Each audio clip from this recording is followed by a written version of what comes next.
The life of an entrepreneur is often portrayed as being super glamorous, complete with sports cars and first-class plane tickets. But it's not like that at all. And definitely not when you're first starting out as a business owner. So today I want to talk to you about the real life of an entrepreneur and the processes that go into becoming the CEO of your own company.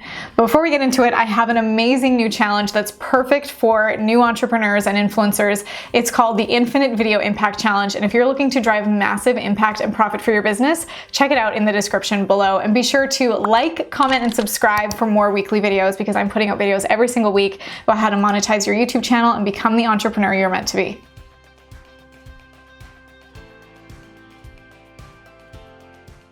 I became an entrepreneur by accident, which I feel like is a very common story for entrepreneurs, that they didn't really think that this was what they were going to do, but they were able to turn their hobby into a business, which is exactly how my story started. That I was a dental hygienist, I was cleaning teeth all day, kind of boring. So because I was bored, I was doing the social media for the office between patients. And from there, their IT guy noticed and said, "Hey, can I refer you to another one of my clients?" And he referred me to all of his clients. And that's when I started to realize that there was an opportunity here. And that's the big key with entrepreneurs, is they see a solution or a problem that needs to be solved that they can provide that solution for. They see a need that needs to be filled, or they see an opportunity that they can really capitalize on. And that's how the dream starts. So for me, I realized that I was good at creating content and that there were companies that needed to promote themselves online, especially as social media and video marketing is only growing and becoming more important to companies. I found the opportunity that I could leave what I was doing in dental hygiene and do this full time, meaning that I wouldn't have a ceiling on my income anymore and I wouldn't have the lifestyle of being in a 9-to-5. I always wanted freedom and flexibility to be able to set my own hours, to travel when I wanted to, heck, to go to doctor's appointments without asking permission. I feel like that's why most entrepreneurs take the leap and become an entrepreneur, is because they want to have this lifestyle and flexibility and freedom, and they want to be able to give back and make a massive impact and a profit while they're at it. Alex Charfen is someone that I admire so much, and he has a book called The Entrepreneurial Personality Type, and he really sets out in this book how our personality, our type, the way that we're wired is different than most people, and sometimes that makes us like the black sheep. But what's so fascinating about it is that, as Alex says, entrepreneurs are the only consistent source of positive human evolution and always will be. We're the ones that are willing to fight the dragons and take those leaps and have less comfort and security because we see the vision of what we want to create for this world and make our dent in the universe. In the beginning, it was just about getting out of my 9-to-5. How could I make enough money to replace that income so I could work for myself? And once I accomplished that goal, it was, how could I expand this business? How can I get more clients? How can I increase my impact and my revenue and bring on a team?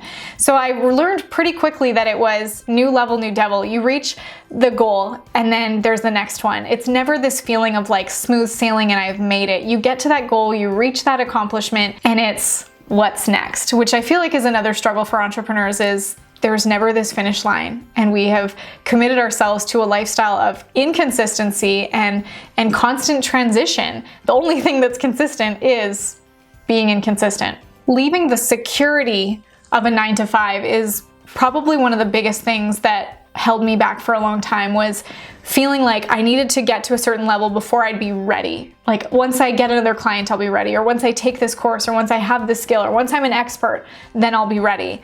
Major imposter syndrome that everyone faces at some point or another, especially growing up where the belief was go to school, get a good job, make a good salary, get your 2 to 3 weeks of vacation, and enjoy your life. And I discovered pretty quickly that having someone else sign my paychecks didn't feel comfortable for me. I wanted to create and not have a ceiling on my income and not have rules for when I needed to show up and where I needed to show up. But I definitely had to first overcome mindset shifts and the belief systems that I had that were holding me back, thinking that this was secure. I had to redefine those beliefs and decide what was really best for me and my entrepreneurial personality type. So for me, the three biggest things I learned since starting my own business was number one, to invest in myself, financially, mentally, emotionally, physically. And I actually made a whole video about this on my YouTube channel where I talk about the importance of investing in yourself. And it's about giving to yourself so that you can become the leader that you're meant to be. I need to make sure that I am taken care of first and foremost so that I can give my best. I can give myself the ingredients that I need to give my best to my team, to my family, to my clients. And investing in myself means like the time that I need for my mindset to be at its best. Because for me to grow, I have to constantly be able to push through those boundaries and those limitations or the challenges that I have. And to also invest in myself financially when it comes to my personal development, my professional development, having mentors to lead the way and to learn from and to support me in growing who I am and where my business is meant to go. The second lesson was to build a team around me. And if I could go back, I probably would have built a team sooner. My superpower is in strategy and creation and working with my clients.